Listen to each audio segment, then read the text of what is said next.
देखिए इधर आपने जो कंस्ट्रक्शन किया है उसको मैं यहाँ ले रहा हूँ। देखिए इधर सबसे पहली चीज है वो ट्राइंगल हम नहीं ले रहे। यहाँ पे ये वाला जो पार्ट है ये इसका पहले से हमारे को दिया हुआ है, गिवन है, और ये हमने कंस्ट्रक्शन किया है। तो अगर किसी भी क्वाड्रिलेटरल में आप अगर इसको किसी भी क्वाड्रिलेटरल में लोगे तो in quadrilateral B F E C E D B D parallel है ई एफ के बाय कंस्ट्रक्शन से एंड बी डी पैरेलल है बी एफ के गिवन है। सो इसका मतलब हो गया आपका quadrilateral B B F E D is a parallelogram, ये एक पैरेललोग्राम। सो इसका मतलब हो गया आपका D B equals to E F. ठीक है, ये नंबर 1। अब ये हम क्यों कर रहे हैं, पहले हम इसको क्यों कर रहे हैं, क्योंकि हमको ये वाली साइड इसकी इक्वल चाहिए, तभी हम ट्रायंगल कॉन्ग्रुएंट कर पाएंगे। ट्रायंगल तो लेंगे भी हम, पर हमारे पास एलिमेंट ये वाला एलिमेंट इसके इक्वल नहीं था, इसलिए हमने पहले इसको प्रूव किया। ठीक है, और ये तो एडी तो ऑलरेडी किसके इक्वल है, बीडी के। ठीक है, एडी बीडी के इक्वल है, ये गिवन है। सो इसका मतलब हो गया AD equals to E F equals to BD, क्योंकि ये दोनों बीडी के इक्वल हैं। ठीक है, इसको नंबर हम 2 दे देंगे। अब आते हैं इन ट्रायंगल्स पे। ये आपका ट्रायंगल नंबर, ठीक है, ये जो ट्रायंगल है आपका, अब इसमें आपके पास क्या क्या अवेलेबल है, देखो आप, ये लाइन पैरेलल है इसके और ये लाइन इसके पैरेलल है, ऑलरेडी है हमारे पास ये। ठीक है, अब ये साइड इसके इक्वल हमने यहां प्रूव कर दिया, तो ये हमारे पास एलिमेंट हो गए। और ये ट्रायंगल का नाम है एडीई और सेकंड का नाम है ईएफसी। ठीक है, लिखिए element in triangle ADE and triangle EFC. ठीक है, इसमें 3 एलिमेंट लिखिए। 3 एलिमेंट है हमारे पास, एक तो एडी इक्वल्स टू है ईएफ, एडी किसके इक्वल है, ईएफ के। यस सर, ये बाय इक्वेशन 2। और ये देखो आप, ये जब ये लाइन पैरेलल है तो ये वाले एंगल कौन से होंगे, ये वाले एंगल कौन से हैं, ये है corresponding angle A E D और E C F. Angle A D E D equals to angle E C F, corresponding angle से।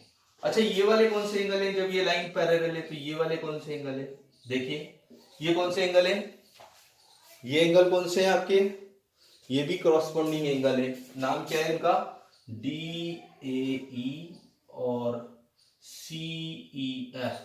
ठीक है, yes sir, angle D A E equals to angle C या F E सी लिख लो, जैसे लिख रहे हैं एफ ई सी, ये भी कॉरस्पॉन्डिंग एंगल से।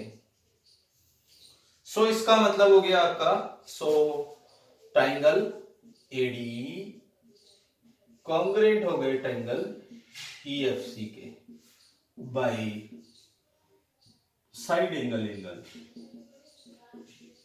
कॉन्ग्रुएंसी। अगर ये ट्रायंगल कॉन्ग्रुएंट है आपके पास, अगर ये ट्रायंगल कॉन्ग्रुएंट है तो आप लिख सकते हो ए इक्वल्स टू ई सी, यही हमको प्रूव करना था बाय सीपीसीटी। बाय अगर ये दोनों ट्रायंगल कॉन्ग्रुएंट है, ए ई इक्वल्स टू ई सी हम लिख सकते हैं। सो इसका मतलब हो गया जो D A D bisect A C, hence prove. इससे प्रूव हो गया कि जो डी है वो बाइसेक्ट करती है किसको, डी बाइसेक्ट ए सी। एक बार वापस समझ लो, लिख लो पहले, फिर मैं समझा देता हूं।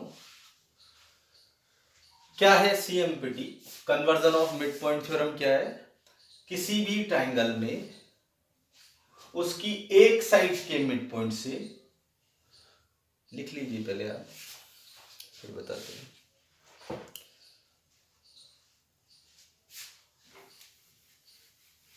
डायग्राम में आप लोग बिल्कुल सफाई से बनाना डायग्राम। और जैसा कि थ्योरम है, थ्योरम दोनों इंपॉर्टेंट है, conversion of mid point theorem और मिड पॉइंट थ्योरम, इन्हीं से एक्सरसाइज कंप्लीट होगी। देखिए इधर क्या है आपका, ये एक ट्राइंगल है, इस ट्राइंगल में ये मिड पॉइंट है डी, एबीसी ट्राइंगल में डी मिड पॉइंट है किसी ट्राइंगल में। हमसे कह रहा है कि इसकी किसी साइड के पैरेलल डी से, तो डी से अगर लाइन डाली जाए मिड पॉइंट से, तो इसके पैरेलल तो आ ही नहीं सकती कभी भी, तो फिर किसके आ सकती है, इसके पैरेलल आ सकती है। डी से लाइन डालनी है तो बीसी के पैरेलल होगी, ठीक है।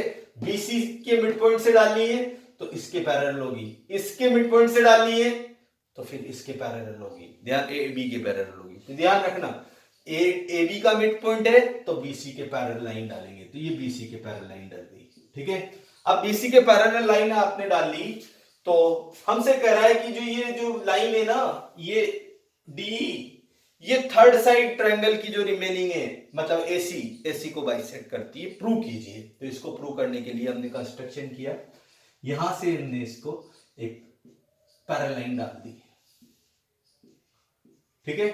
अगर मैं यहां पे इस डायग्राम में ये कहता हूं कि ये इसके पैरेलल है और ये लाइन इसके पैरेलल है, तो ये क्या बन गया आपका, पैरेललोग्राम।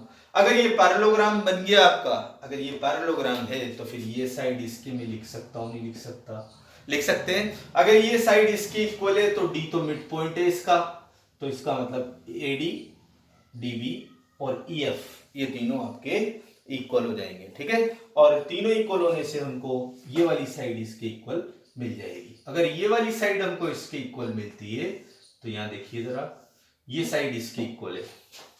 अब ये एलिमेंट तो आपका हो गया क्योंकि ये लाइन इसके पैरेलल है, ठीक है। तो अगर ये लाइन इसके पैरेलल है तो ये कौन से एंगल होंगे, कॉरस्पॉन्डिंग एंगल। और जब ये लाइन इसके पैरेलल है तो ये कौन से एंगल होंगे, कॉरस्पॉन्डिंग। तो दोनों ट्रायंगल कॉन्ग्रुएंट हो जाएंगे, और अगर ट्रायंगल कॉन्ग्रुएंट है तो ई मिड पॉइंट होगा एसी का, ये वाली साइड इसकी इक्वल होगी, और अगर ये साइड इसकी इक्वल है तो इसका मतलब हो गया ई मिड पॉइंट है एसी का। यही हमको प्रूव करना था। Okay, thank you.